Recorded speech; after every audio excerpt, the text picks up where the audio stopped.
3 of the Pacific Games competition, local TV news outlets were prevented from accessing video content to broadcast the Pacific Games for daily news to the people of Samoa. I'm not quite sure what the arrangement is, but my understanding is news shouldn't be held back from getting news. Are you being disallowed from getting news? So the thing is we have media accreditation, we don't have any access to use any footage. We can't do any interviews on site. So we want to do interviews, we have to do them out on the road. And so is that the arrangement from the Pacific Games office? Yes. Okay, I am not aware, but let me speak to them, because the rights holders are the Pacific Games Council. I'm not privy to that. TV1 Samoa has spent the past 2 days trying to negotiate the use of new videos content with MMG, the host broadcaster, and the Pacific Games media management team. In response, TV1 was sent this email by MMG stating that in order to get access 3 minutes of content for daily news, we would have to pay $750.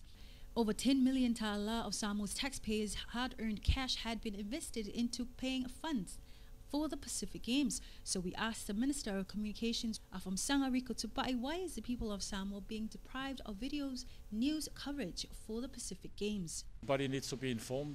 News needs to be part of information and awareness given.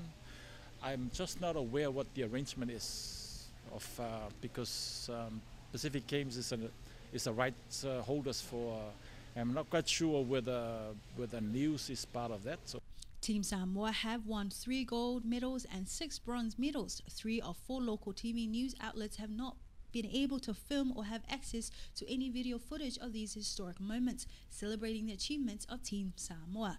We asked the Minister of Education, who is also the chairperson of the Pacific Games, why local TV news outlets have been excluded from having access or filming video content of the Games strictly for daily news. He said he had no idea and would need to check. When asked as the chairperson of the Pacific Committee, was it not his business to know this, was his response. I don't know what's going on right now.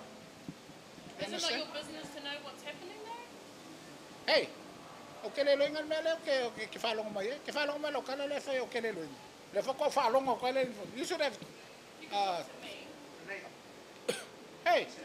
The president of Samoa's Journalism Association, Rudy Bartley, said athletes, families and villagers throughout Samoa have every right to daily TV news coverage of the Pacific Games. As taxpayers, these games were paid by the taxpayers. And who are the taxpayers? The people of Samoa are the taxpayers. As a taxpayer, I too, I want to see where is my money being spent, as a taxpayer. And we all have a right to see where our money is being spent. So important, and it's also the responsibility of the news media to cover these national events. We always think, this is national interest. And when it comes to national interest, it's the interest of the people that we serve that they should provide the service. The Prime Minister competing in archery is yet another example of no news video footage of the event for local news outlets, and TV1 news outlet had to resort to using still images for television. Telephone News contacted both MMG and the host broadcaster, who declined an interview on camera prior to going to air. Richard Broadbridge, project manager, informs TV1 by emailing that they have no issues with TV1 filming for local news only. Pacific Games media management team also responded moments before going to air, proposing a plan for local TV news outlets to have access to content for the Pacific Games. Aisha Hutch for Telephone.